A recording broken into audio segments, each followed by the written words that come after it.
Gold buyers, మీ కష్టాల్లో నమ్మకమైన మీ ఆత్మీయ నేస్తం.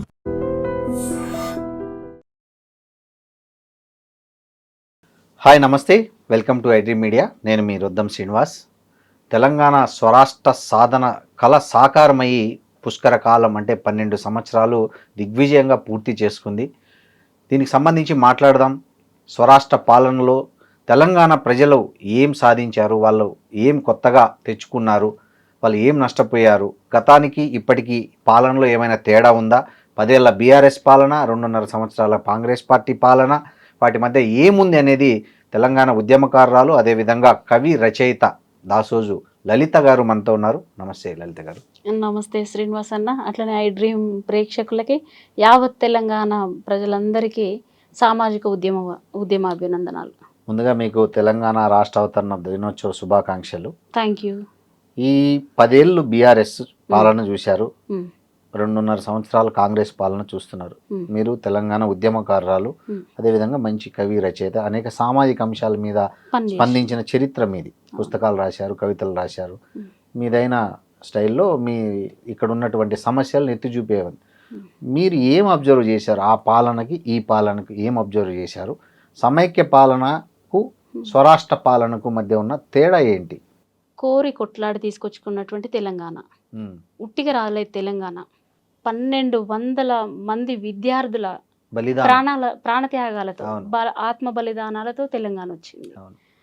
అనేక మంది మేధావులు, కవులు, రచయితలు, పాట పాడేవాళ్ళు, ధూమ్ధాంలు, ఇంతకు మించి సబ్బండ ప్రజలు వేదిక మీదకి ఒక్క తాటిగా అన్ని పార్టీలు కూడా ఆ రోజు ఏకతాటిగా ఒక వేదిక మీదకి వచ్చినప్పుడు రాష్ట్రం ఏర్పడింది. ఇవాళ రాష్ట్రం ఏర్పడిన తర్వాత ఉద్యమ నాయకుడిగా అసలు ఇక అప్పుడు నేషనల్ పార్టీలకి అవకాశం లేదు. ఎందుకంటే ఇక్కడ అప్పుడు మేము బాగా ఇన్వాల్వ్ అయి ఉన్నాం.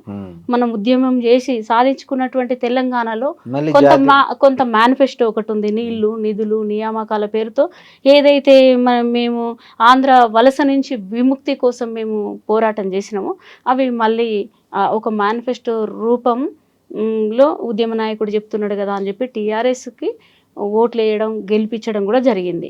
ఆ తర్వాత అంతకుముందు ఉన్నటువంటి పాలన అయినా, ఉమ్మడి ఆంధ్రప్రదేశ్ పాలన అయినా, తర్వాత బీఆర్ఎస్ పాలన అయినా మాకేమి తేడాలు లేవు, అట్లనే ఉంది. ఎక్కడ వేసిన గొంగడ అక్కడే ఉంది. 10 ఏళ్ల పాలన, 9.5 ఏళ్ల పాలనలో ఏం మార్పు లేదు. ఇంకా నియంతలుగా ఇచ్చారు, కాళేశ్వరం కట్టారు, తర్వాత ఎక్కడ చూసినా హైదరాబాద్ లో ఎక్కడ చూసినా ఫ్లైఓవర్లు కట్టారు, రోడ్లు వేశారు, పల్లె పల్లెలో ప్రకృతి వనం పెట్టారు, శ్మశాన వాటికలు అభివృద్ధి చేశారు. కుల వృత్తులకి ఏవో అబద్ధం. ఇది కుల వృత్తుల కంటే మేము ఖండిస్తాము. ఎన్ని కులాలకు అది చేపలు అయితే చేపలు, మేకలు కొన్ని చోట్ల ఇచ్చారు, అవి కూడా స్కామ్లే. ఇక రోడ్లు ఎవరి కోసం వేసారు? రోడ్లు ఎవరి కోసం వేసారు? ప్రాజెక్టులు ఎవరి కోసం కట్టారు? నీళ్ళు అదేంది భూమే లేదు మాకు. భూములు ఉన్నాయి, అసలు తెలంగాణలో భూములు ఉన్నాయన్నీ పెత్తందారుల చేతులలో ఉన్నాయి.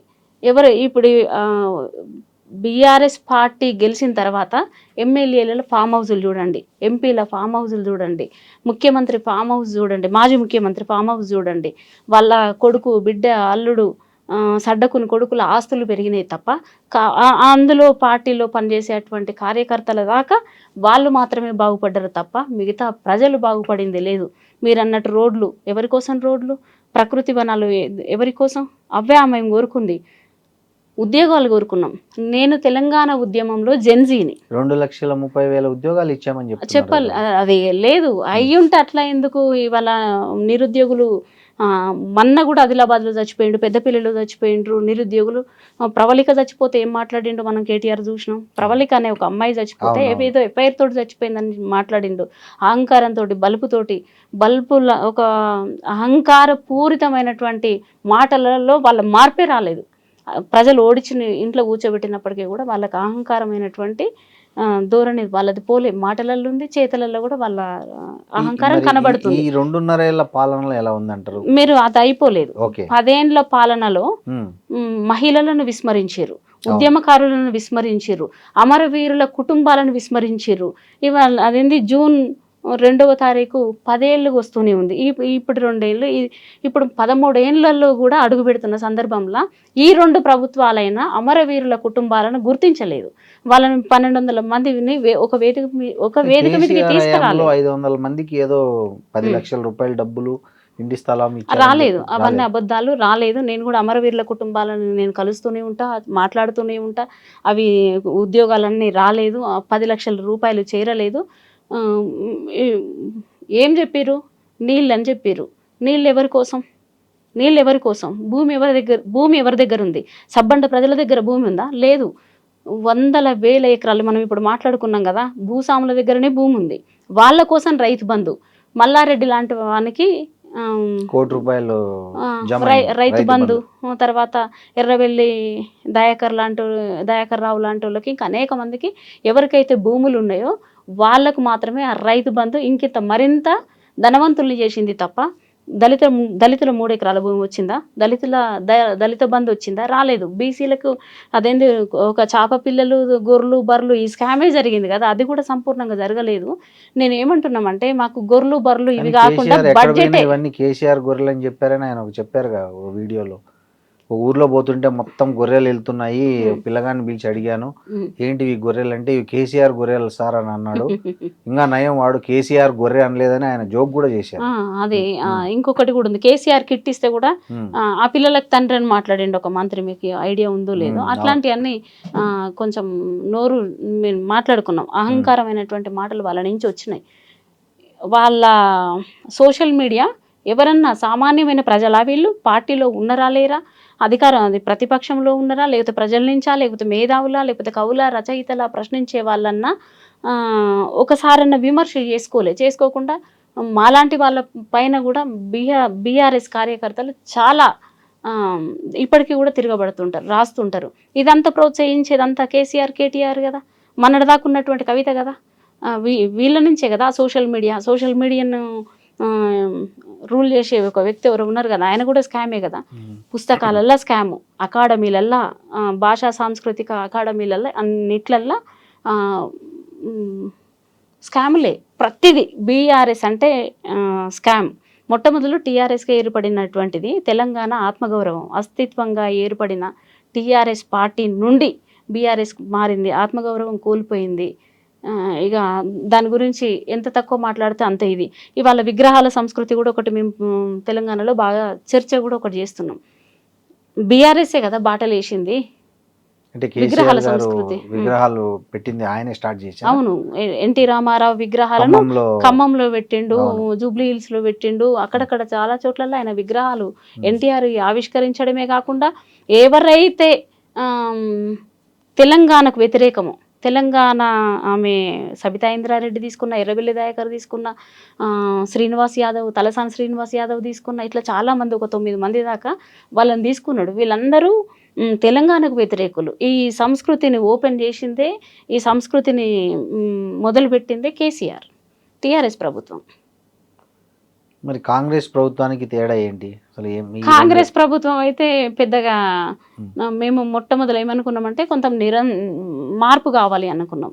నిరంతరం ఈ 2 ఏళ్ళు 2 దశలుగా పాలిస్తున్నటువంటి ఒక దొరల పాలనను కాదని, సరే కొత్తది ఒకటిసారి మార్పు, యువ నాయకుడు, కష్ట సుఖాలు తెలిసి ఉంటాయేమో అని అనుకున్నాం. కానీ రేవంత్ రెడ్డి అనుకున్నాం. మేము పని చేసినాం కూడా కొంత వెనుక నుండి. కొంత ఆయన ఎడ్యుకేషన్ మినిస్టర్ మధు బంగారప్ప కర్ణాటక నుంచి వచ్చినప్పుడు, తర్వాత కొన్ని చోట్ల అశోక్ నగర్లో నిరుద్యోగుల తరపున ఉన్నప్పుడు, అప్పుడు కొంతకాలం అయితే అదొద్దు, ఈసారి ఇంకొక ప్రయత్నం చేద్దామని అనుకున్న మాట నిజమే. ఎందుకంటే బహుజన పార్టీలు లేవు, ఉన్నా అవి అన్ని చోట్ల పోటీ చేయలేదు. ఈ 10 ఏళ్లలో కూడా మేము విసికి వేసారిపోయినాం తప్ప మేము పార్టీ పెట్టాలన్న ప్రత్యామ్నాయమైనటువంటి ఆలోచనలు ఉన్నాయి. కానీ ఇక అది గుడ్డిలో మెల్లగా అన్నట్టు లౌకిక ప్రజాస్వామ్యంగా ఉండేటువంటి సోనియా గాంధీ కూడా రాష్ట్రం ఇచ్చింది కదా, ఆయన జోడో యాత్రతో రాహుల్ గాంధీ తిరిగిండు, ప్రియాంక గాంధీ, ఇంతమంది చెప్పిన తర్వాత సరే ఇదొకసారి చూద్దామన్న ఆలోచనతో రేవంత్ రెడ్డిని కూడా అధికారంలోకి తీసుకొచ్చిన తర్వాత ఇతను బీజేపీ తర్వాత చంద్రబాబు నాయుడు శిష్యులుగా అంటే ఏజెంట్గా పనిచేస్తున్నాడు తప్ప తెలంగాణ ఆత్మను పట్టుకొని తెలంగాణ ప్రజలకి ఏం కావాలి, ఏదైతే 10 ఏళ్ల పీడనలో ఈ ప్రజలు గురయ్యారు దానికి విముక్తి లాంటివి తీసుకురావాలి. కాంగ్రెస్ పార్టీ ముఖ్యమంత్రిగా చేసింది, ఆయనకేం అవసరం బీజేపీ ఏజెంట్ గా పనిచేయడానికి? ఇప్పుడు ఓటుకు నోటు కేసులో A1 అయితే వీళ్ళ జుట్టు కేంద్రంలో ఉంటది. ఇవాళ కల్వకుంట్ల కవిత అయినా రేవంత్ రెడ్డి అయినా వీళ్ళందరూ బీజేపీ ఏజెంట్లు. వీళ్ళందరికీ ఒకటి కాకుండా ఒకటి వీళ్ళ జీవితాలలో తప్పుడు తడకలు ఉన్నాయి. వీళ్ళంతా బీజేపీ ఏజెంట్లు. మేము తెలంగాణకి ఏదో పని చేస్తారు, తెలంగాణ అస్తిత్వాన్ని ఆత్మగౌరవాన్ని కాపాడుతారని మేము అనుకున్నాం. గద్దరన్న విగ్రహాన్ని ఆవిష్కరించలేదు, గూడ అంజన్న విగ్రహాన్ని ఆవిష్కరించలేదు. అదేంది ఆదివాసీలలో ఉన్నటువంటి సకిని రామచంద్రరావు లాంటి వారి విగ్రహం ఆవిష్కరించవలసి ఉంటే పద్మశ్రీ వస్తే వాళ్ళ ఇంటికి ఇంతవరకు కాంపన్సేషన్స్ ఏవి అందలేదు. కొమరం భీం లాంటివి, చాకల ఐలమ్మ లాంటి విగ్రహాలు పెట్టాల్సిన చోట వేరే విగ్రహాలు, రోషయ్య విగ్రహం అంటే తెలంగాణకు వ్యతిరేకమైనటువంటిది, తెలంగాణ నినాదానికి వ్యతిరేకమైనటువంటి వారి విగ్రహాలు తెచ్చిపెట్టడంలో బాలసుబ్రహ్మణ్యం మాకెందుకు? బాలసుబ్రహ్మణ్యం బాగా పాడతాడు, ఆయన పాటను మేమేమి అగౌరవపరచట్లేదు. ఆయనకున్న కిరాయి ఎంతో పైసలు తీసుకొని పాడతాడు. ఆయన ప్రతి సినిమాకి ఇంత అని ఉంటుందో ఫ్రీగా పాడతాడు, అది ఆయన వ్యక్తిగతం. పాట అందరం విన్న వాళ్ళమే, అందరికీ ఇనసొంపే పాట. కానీ మాకు ఇక్కడ తెలంగాణ వచ్చేసరికి ఆత్మగౌరవం అస్తిత్వం పేరిట ఇక్కడున్న జానపదం లాంటి పాటలు, బుర్ర కథలు, అరికథలు లాంటి ఇక్కడ జానపద సంస్కృతి ఒకటి ఉంటుంది. ఆ జానపదాలకు సంబంధించినటువంటి చిందు ఎల్లమ్మ లాంటి విగ్రహాలు ఆవిష్కరించాలి తప్ప తెలంగాణకి అది కదా ప్రతీక.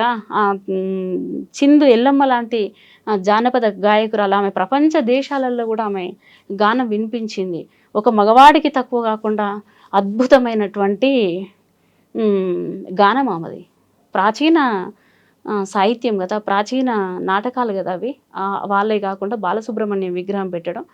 ఇప్పుడు ఇన్ని విగ్రహాలు ఇక్కడ పెడుతున్నారు. ఆంధ్రప్రదేశ్లో విగ్రహం ఏమైనా పెడుతారా? గద్దర్ విగ్రహం పెడతారా? సకిన రామచంద్రయ్య గారిది పెడతారా? ఇప్పుడు మనం గూడ అంజన్న గారిది పెడతారా? ప్రొఫెసర్ జయశంకర్ సార్ది పెడతారా? పెట్టరు కదా. మొత్తం ఎందుకు విగ్రహాల సంస్కృతి? మనం నోటితో పనిచేయాలి ప్రజలకు. ఇతర దేశాలలో మీరు టెక్నాలజీ పేరుతోటి 500 స్పీడ్తో వెళ్తున్నటువంటి రైళ్లను చూపిస్తున్నాం మనం.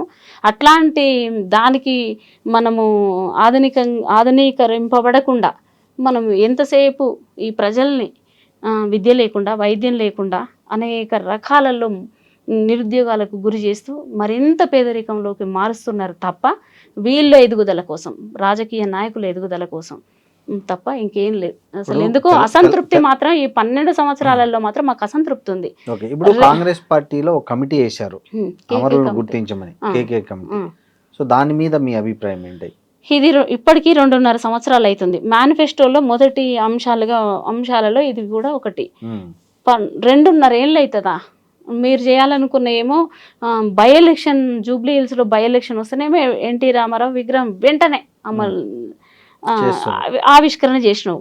మరి ఇంతమంది అమరవీరుల కుటుంబాలకు సంబంధించి, తర్వాత ఇక్కడ ఉద్యమంలో పాల్గొన్నటువంటి వాళ్ళ కోసం 2.5 సంవత్సరాల ఆలస్యమా? ఇదైనా తాత్కాలికంగా ఉన్నదే తప్ప నాకెందుకో అది ముందుకు పోతుంది, గుర్తిస్తారు, గౌరవిస్తారు అనేది అయితే నాకు నమ్మకం తక్కువనే ఉంది. అందులో కూడా తెలంగాణ ఉద్యమకారులు ఆ కమిటీలో కూడా లేని వాళ్ళు ఉన్నారు. ఎవరు ఆయన? అంటే కేకే తెలంగాణ వ్యక్తే కదా. అయినప్పటికీ కూడా ఆయన ఏమి ఉద్యమాలలో పాల్గొన్నట్టు మనకు లేదు. వాళ్ళ బిడ్డ 10 ఏళ్ళు బీఆర్ఎస్ లో ఉంది, తర్వాత మళ్ళీ కాంగ్రెస్ లోకి జంప్ అయింది. మరి ఇట్లానే ఈయన కూడా అంతే బీఆర్ఎస్ నుంచి వచ్చిండ్రు. ఇంకా రేపు ఇంకో బీజేపీలకు కూడా పోతారు వీళ్ళు, ఏ పార్టీలకైనా పోతారు. ఇట్లా ప్రజల ఎంతసేపు ప్రజల్ని మోసం చేయడం తప్ప ప్రజలకు కాంగ్రెస్ పార్టీ కూడా తెలంగాణ ప్రజల ఆకాంక్షలకు అనుగుణంగా పనిచేయాలి. కేసీఆర్ 10 సంవత్సరాల పాలనల ప్రజల్ని ఎంత నిర్లక్ష్యానికి గురి చేసిండో ఇప్పుడు రేవంత్ రెడ్డి కూడా అంతకంత గురి చేస్తున్నాడు నిర్లక్ష్యానికి. ఇప్పుడు ఏంటి ప్రత్యామ్నాయం? తెలంగాణ ప్రజలకు ఉన్న ప్రత్యామ్నాయం ఏంటి? మరి అది కాదు ఇది కాదు, ఇంకేంటి నెక్స్ట్? What next? పోనీ ఏమన్నా మెడల్ పట్టి ఏదన్నా మెడల్ ఉంచి పని చేద్దామన్నా కానీ ఆ వైపు అట్లా వాళ్ళు కనీసం ఇప్పుడు మన ఆకునూరు మురళి అన్న కూడా మీరు చూసిర్రు, అవును. విద్య గురించి అవును. ఆధునీకరణ పద్ధతిలో రిపోర్ట్ ఇచ్చారు. రిపోర్ట్ ఒకటి ఇచ్చిండ్రు. తర్వాత ప్రపంచ దేశాలు తిరిగి వచ్చి ఇగో ఇట్లా మన దేశంలో కూడా ఇట్లాంటి విద్య తీసుకొస్తే బాగుంటది అని అన్నారు. మరి దానికి కూడా ఆయన పక్కన పెట్టిండంటే ఇక మీరు చూడండి ఇప్పుడు మన ఆయనే రిజైన్ చేశాడు. రిజైన్ చేయాల్సిన పరిస్థితి ఎందుకు వస్తుంది? ఆయన ఒప్పుకోకపోతే కదా. ఎడ్యుకేషన్ మినిస్టర్ గా నువ్వెందుకుంటావు? నువ్వే హోమ్ మినిస్టర్ గా ఎందుకుంటావు? నువ్వు ఎన్ని పదవులు మీ కింద పెట్టుకుంటారు? మినిస్టరీలో ఎన్ని మీ దగ్గర పెట్టుకుంటారు? మీ దగ్గర కాదు కదా. రేవంత్ రెడ్డి ఏరికోరి తెచ్చుకున్నారు కదా మురళి గారిని. ఆయన ఎందుకు విన్నాడు మాట? ఆయన చూడండి, మీరు 10 సంవత్సరాలు బీఆర్ఎస్ పాలన దిగిపోవాలి అని చెప్పి పనిచేసిన వాళ్ళల్లో ఆకునూరు మురళి కూడా ఒకరు. ఆకునూరు మురళి తాత్కాలికంగా, ఎందుకంటే అప్పుడు కనపడ్డ వ్యక్తి. తర్వాత ఇగో ఇన్ని విషయాలు ఉన్నాయి అమల్లోకి తీసుకురావాలని చెప్పిండు ఆయన. కొన్ని ఆయన కూడా తప్పుడు రిపోర్ట్లు ఇచ్చిండు. ఆకునూరు మురళి కూడా కొంతమంది టీచర్ల పైన ఇట్లా మాట్లాడడం అదైతే సరైనది కాదు. తర్వాత రిపోర్ట్స్ కొన్ని అదేంటి ఇంటర్ విద్యను స్కూల్గా చేస్తా అని చెప్పిండు కదా, బడి విద్యగా మార్చాలని కూడా చెప్పిండు. అట్లాంటి ఇంకేమీ ఉండేనో మనకు ఆయన రిజైన్ చేసినప్పుడు చెప్పాలి. 34 సిఫారసులని బయట పెట్టలేదు కదా ఆకునూరి మురళి గారు. ఓపెన్ పబ్లిక్ డొమైన్ లో పెట్టారు. డొమైన్ లో పెట్టారు కానీ ఒక ప్రెస్ మీట్ పెట్టి ప్రజలకు వివరించడం సాధ్యం కాదని పబ్లిక్ డొమైన్ లో పెట్టారు. ఎవరైనా దాన్ని ఆయన కూడా బాధ్యతాయుతంగా ప్రజలకు చెప్పవలసినటువంటి అవసరం ఉండే. డొమైన్ లో సాధారణమైన ఒక మారుమూలలు ఉన్న వాళ్ళు చూసుకోలేరు కదా. ఇట్లా ఆయన ఒక ప్రెస్ ఇక అది కేసు రేవంత్ రెడ్డి గారికి నచ్చవు కదా. ఆ డొమైన్ లో ఉన్నటువంటి అనేక విషయాలు, సిఫారసులో ఉన్నటువంటి అనేక విషయాలు ప్రజలకు మేలు చేసి ఒత్తిడి చేయట్లేదు కదా రేవంత్ రెడ్డి గారిని. అమలు చేయండి అని ఆయన రిపోర్ట్ ఇచ్చాడు, ఆయన పని అయిపోయింది అంతే కదా. ఆయన ఒత్తిడి చేయలేదు కదా. ఇప్పుడు మనకు ఉస్మానియా యూనివర్సిటీకి కూడా 1000 కోట్లు అని చెప్పిండు. అవును, ఇచ్చిండే డబ్బులు ఇవ్వలేదు కదా. ఈ రోజు వరకు ఇవ్వలేదు. అక్కడ ఉన్నటువంటి ఎక్కడే ఉన్నాయి కదా. ఇప్పటికీ కూడా అన్నం బాగాలేదని, ఇప్పటికి కూడా చారు బాగాలేదని, బాత్రూమ్ లేవని, మహిళలకు అయితే ఆడపిల్లలకు బాత్రూమ్ లేవని, హాస్టల్లో ఇబ్బందులు ఉన్నాయని, ఇంకా గురుకుల పాఠశాలలలో చచ్చిపోవడం చూస్తూనే ఉన్నాం కదా. ఈ పిల్లలు అనేసరికి చాలా నిర్లక్ష్యం. పిల్లలు బడి పిల్లలే కదన్న నిర్లక్ష్యం. అందులో ఉండేది ఎవరు? పేద పిల్లలు, కూలినాలు చేసుకునేటువంటి పిల్లలు, పేద పిల్లలు ఉంటారు కదా. ఈ పేద పిల్లలకు ఓటు ఉండదు కనుక అంత నిర్లక్ష్యానికి గురి చేస్తుంటారు. మాట అన్నారు, కేసీఆర్ మహిళలను అస్సలు పట్టించుకోలేదు, కనీసం మంత్రి పదవులు కూడా ఇవ్వలేదు, ఇచ్చిన వాళ్ళని కూడా సమైక్యవాదులను అక్కడ వాళ్లకు ప్రభుత్వంలో పనిచేసిన వాళ్ళని ఓ మాట అన్నారు. రేవంత్ రెడ్డి గారి గవర్నమెంట్ లో 2 మహిళా మంత్రులు ఉన్నారు. వాళ్ళు ఏం చేస్తున్నారు మహిళల కోసం? నాకైతే మహిళలు ఉన్నట్టే అనిపిస్తలేదు. నిజమా? నాకైతే ఉన్నట్టే అనిపిస్తలేదు. ఉద్యమ నాయకురాలు ఎవరు? ఉద్యమ నాయకురాలు సీతక్క ఉద్యమ నాయకురాలు అయితే ఇన్ని విషయాలపైన తెలంగాణలో ఇంతమంది మాట్లాడుతున్నాం. చాలా మంది, సరే కొంతమంది ఆమెకు దగ్గర ఉన్నారేమో. షర్మిల దగ్గర వేయించినటువంటి ఒక అక్క ఆమె దగ్గరగా కనబడుతుంది, లేకపోతే ఇంకా కొంతమంది కనపడతారు. సరే, అయినప్పటికీ కూడా ఒక తిరుగుబాటు అంటే ఒక విప్లవకారినిగా, ఒక నక్సలైట్ ఉద్యమంలో నుంచి వచ్చినటువంటి ఒక అక్కకు అనేక విషయాలు అర్థమైతాయి. సామాన్య ప్రజలలో ఉండేటువంటి కష్ట నష్టాలు, కష్ట సుఖాలు, సుఖ దుఃఖాలు ఇవన్నీ తెలుస్తాయి కదా. అక్క మంత్రి అయినందుకు మేము చాలా సంతోషపడ్డాం. ఇవాళ ఆశా వర్కర్లది కానీ, తర్వాత మన అంగన్వాడీల సమస్యలు ఎక్కడే ఉన్నాయి. మాకైతే పెద్ద ఉనికి అయితే అక్కది కనపడతలేదు. ఎందుకంటే ఇప్పుడు సీతక్కైనా కొండ సురేఖైనా ఈ ఇద్దరు రేవంత్ రెడ్డి డైరెక్షన్ లోనే పనిచేయాలి తప్ప వీళ్ళకి స్వతంత్ర నిర్ణయాలు తీసుకోరు కనుక స్వేచ్ఛ ఉండదు. కాకపోతే మాకు అభ్యంతరం కూడా ఉంది. ఎందుకు? మీరు మాట్లాడండి, 5 6 పోతే 3 కదా, మీరు మాట్లాడాలి. మీరు కోటి పోతే తుమ్ము తీసిపోయి ఇలాంటి పదవులు మనకెందుకు? వాళ్ళ ఒకప్పుడు ఇవాళ కాదు సమ్మక్క సారక్క రాజ్యం చూసిన వాళ్ళం, చాకలైలమ్మ పోరాటం చూసిన వాళ్ళం. నిన్నగాక మన బెల్లి లలితక్క చచ్చిపోయి 27 సంవత్సరాలు చచ్చిపోయి కదా, ఆమె రోగం వచ్చో రొస్ట్ వచ్చో చచ్చిపోలేదు, నరకబడ్డది లలితక్క. ఇన్ని వందలాది త్యాగాలు. ఇక్కడ నిన్న మన సువర్ణ కూడా చచ్చిపోయింది తెలంగాణ ఉద్యమం కోసం. ఇట్లాంటి వాళ్ళందరినీ మీకెందుకు? మంత్రి పదవులు ఉన్నప్పుడు ఈ ప్రజలు ఎందుకు గుర్తుకురారు? కూలినాలి తల్లులు ఎందుకు గుర్తురారు? ఇవాళ అది కుట్టు మిషన్లు ఇస్తామని చెప్తుండ్రు. రేవంత్ రెడ్డి భార్య కుడుతుందా మిషన్లు? మరి మనం మా పేద ప్రజలు మాత్రమే ఇవెందుకు అని ఆలోచన చేయాల్సినటువంటి బాధ్యత ఈ అక్కల మీదనే ఉంది. కుట్టు మిషన్లు అది ఇంకొకటి 100 రూపాయల చీరలు. ఈ చీరలు కేసీఆర్ వాళ్ళ కుటుంబం కట్టుకోలేదు, రేవంత్ రెడ్డి కుటుంబం కట్టుకోదు. రేవంత్ రెడ్డి మంత్రివర్గంలో కొట్టుకుంటున్నారు జనం. మరి ఇక్కడ ఎవరిని తప్పు పట్టాలి? తప్పు తప్పు అసలు ఆ చీరల కోసం కాదు. ఉమ్, ఇవాళ ప్రజలు ఏమాకాంక్షిస్తుర్రంటే 2 దఫాలుగా ఉన్నటువంటి 12 ఏళ్ళుగా నిరక్షరాస్యులుగా ఉన్నటువంటి పిల్లలకు చదువు కావాలి అని అంటారు. ఇంకా నిరక్షరాస్యత ఉందా అని మీరు అడుగుతుండొచ్చు. ఉంది. నేను పెద్దపల్లి జిల్లాలో నిన్నగాక మొన్న ఒక వారం రోజుల క్రితం నేను పోయినా. అక్కడ పిల్లలు బడిలోకి పోతలేరు. ఎందుకు బడికి పోతలేరు అని నేను అడిగిన. కనీసం మంచి బట్టలు వేయడానికి కూడా పరిస్థితి లేదు, కూలి దొరుకుతలేదు. ఎందుకు కూలి దొరుకుతలేదని నేను అడిగిన. అంటే వరికోత మిషన్లు వచ్చినాయి కదా, Correct. వరికోత మిషన్ల వల్ల అది నిజమే, ఆ ఇది కూలి ఒక కూడా పెద్ద- దొరుకుతలేదు. పరిగె కూడా ఏరుకోవడానికి పరిగె దొరుకుతలేదు. భూమి లేదు, సరైన ఇల్లు లేవు. అసలు ఏం చేయాలి ఈ స్త్రీలకు? పరిస్థితి ఇంతవరకు ఎవరు హ్మ్. ఎస్టాబ్లిష్ కాలేదు. కాలేదు.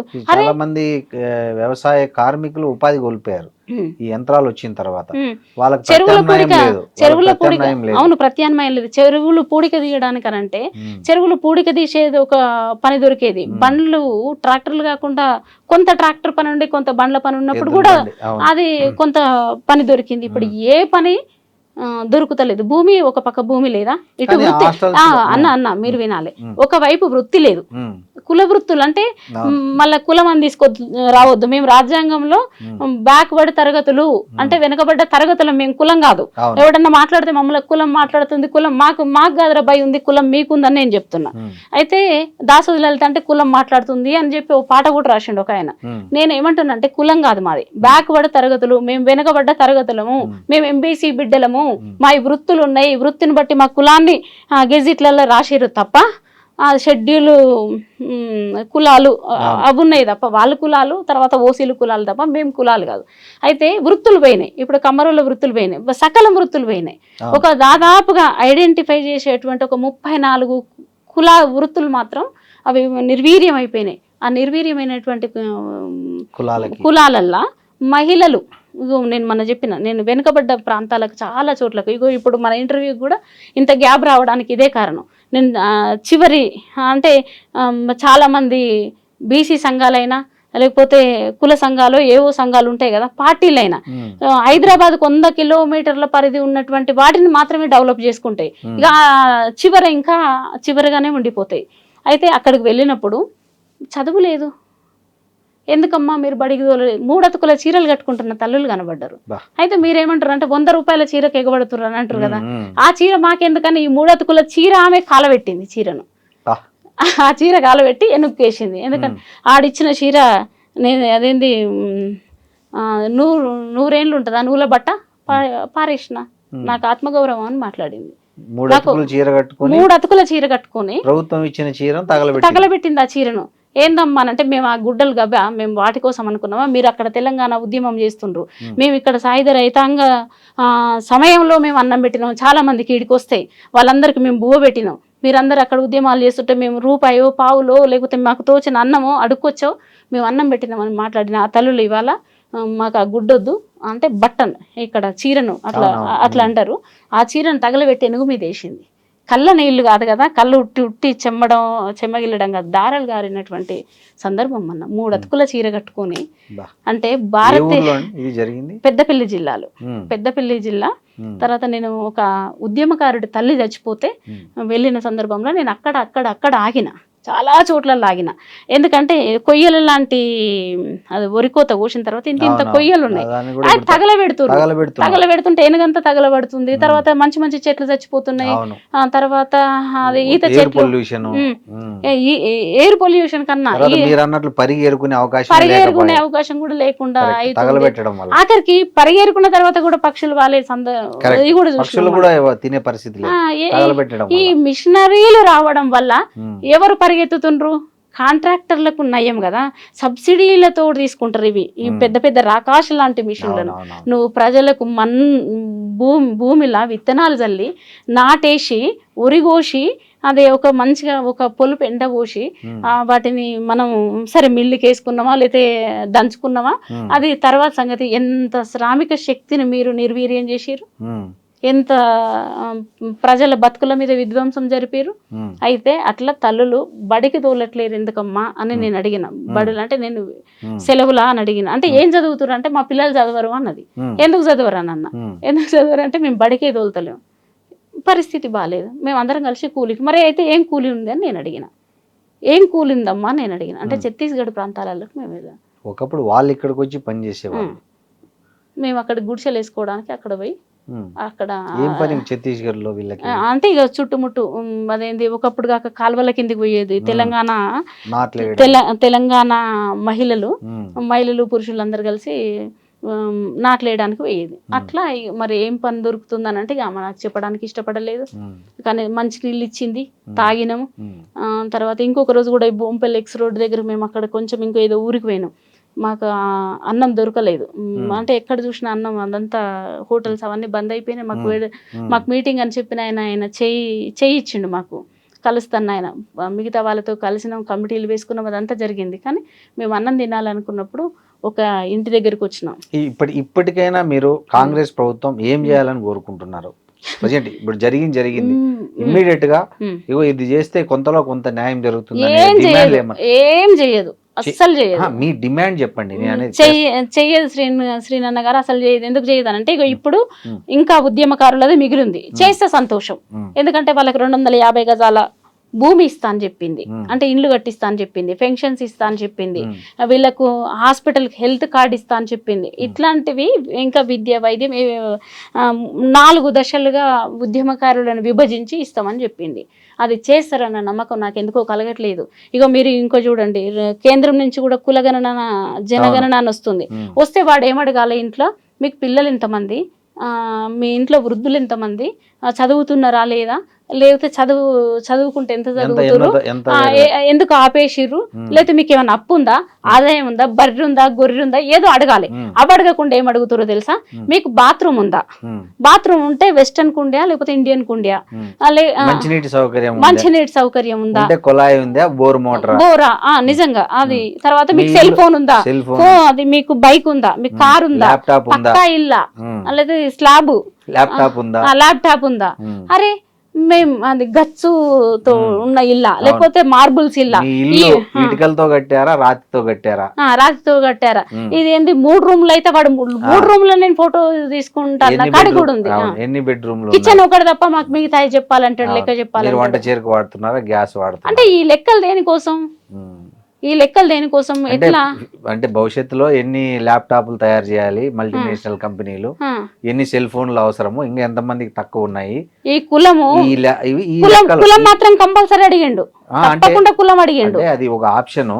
సో ఈ డేటా అంతా మల్టీనేషనల్ కంపెనీకి ఇస్తే, ఓహో ఇండియాకి ఇన్ని ల్యాప్టాప్లు కావాలి, ఇండియాకి ఇన్ని స్మార్ట్ ఫోన్లు కావాలి, ఇండియాకి ఇన్ని టీవీలు కావాలి, 180 దేశాల కాంట్రాక్ట్, ఇండియాలో ఇన్ని టైల్స్ మనం వ్యాపారం చేసుకోవచ్చు, ఇంత సిమెంట్ అవసరము, ఇంత వెస్ట్రన్ టాయిలెట్స్ మనం ప్రొడక్ట్ చేస్తే మనకి ఇంత లాభం వస్తుందని వాళ్ళకు ఈ డేటా బాగా కరెక్ట్ గా ప్లానింగ్ అదానీలకు, అంబానీలకు, జిందానీలకు ఇవ్వడం కోసం తీసుకున్నటువంటి డేటా. నాకు కూడా అట్లనే అనిపించింది. నేనేమనుకున్నా అంటే ఎవరికన్నా అనారోగ్యాలు ఉన్నాయా, లేకపోతే ఉంటే బాగున్నారా, లేకపోతే అదేంటి మీ ఇంట్లో ఎంతమందికి ఉద్యోగాలు, అవే అడగాలి. డాక్టర్లు ఉన్నారా, స్కూల్లో టీచర్లు ఉన్నారా. ఇగో ఇవి కాంగ్రెస్ ప్రభుత్వం, ఇది మొత్తం సెంట్రలైజ్డ్. ఇది కేంద్ర ప్రభుత్వం డేటా. ఇది అన్ని రాష్ట్రాల్లో సేమ్ క్వశ్చన్స్. వీళ్ళు కూడా జనాభా లెక్కలకు వచ్చినప్పుడు, బీసీ లెక్కలు సెన్సెస్ అప్పుడు సెన్సెస్ సమయంలో వీళ్ళు కూడా ఇదే అడిగారు. నేనేమనుకున్నా అంటే అదేంటి మీ ఆయన ఎక్కడ జాబ్ చేస్తాడు, మీ ఆదాయం కూడా అడిగారు, ఆదాయం సంవత్సరానికి అని అడిగారు. అవును.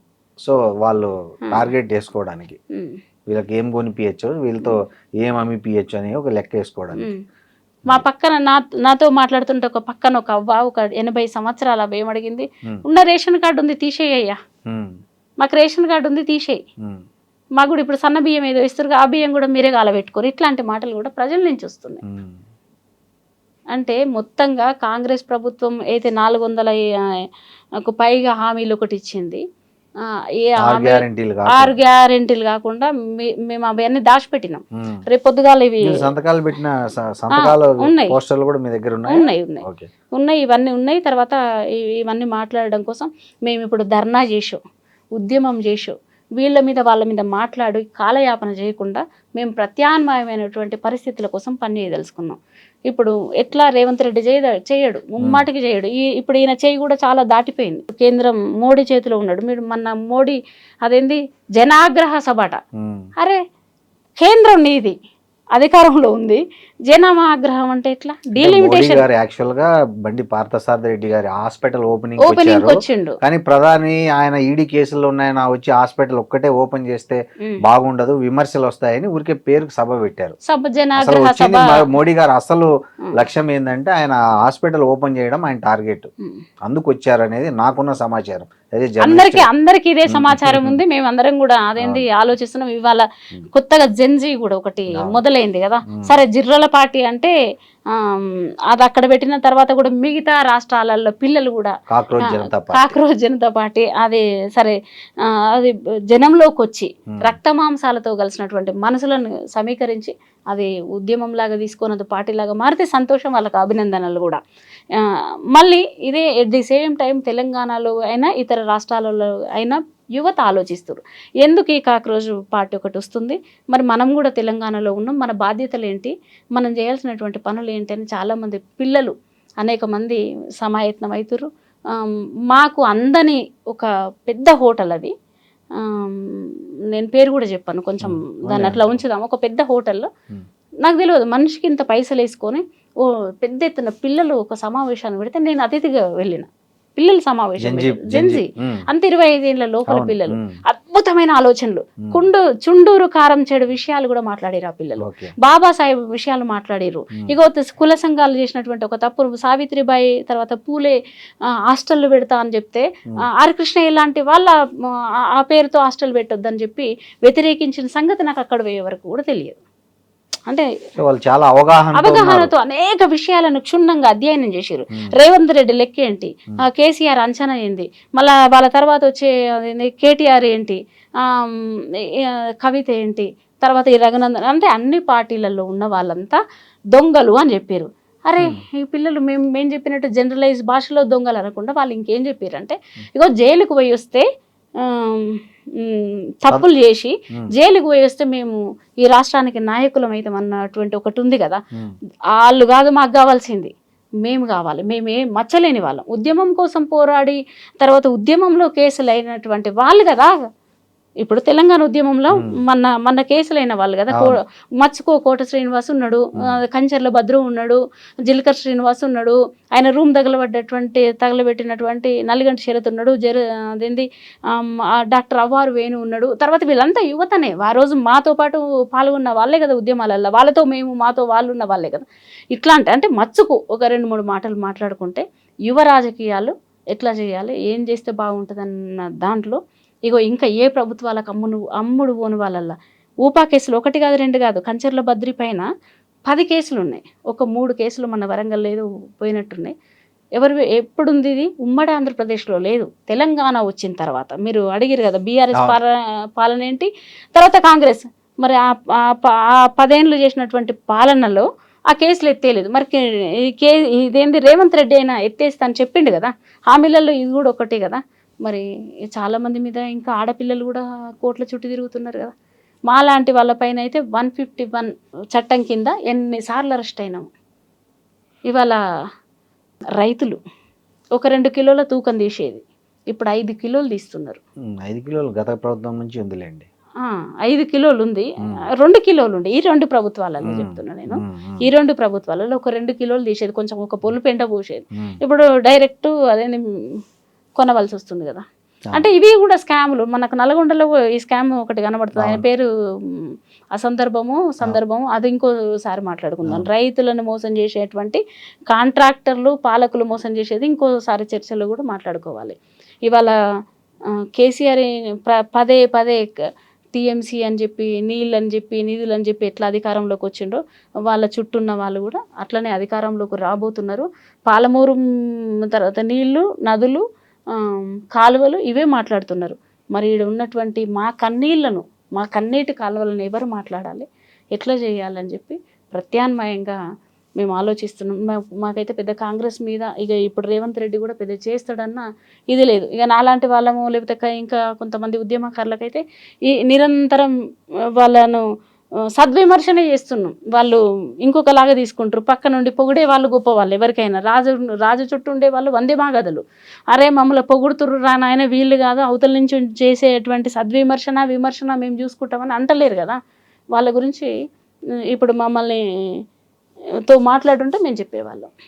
ఓకే లలిత గారు, మీరు ఆశిస్తున్నటువంటి నవ తెలంగాణలో మీరు ఆశిస్తున్న యువతరం చురుగ్గా పాల్గొని ఒక కొత్త రాజకీయం మొదలు కావాలని నేను కూడా మనస్ఫూర్తిగా కోరుకుంటున్నా. Thank you.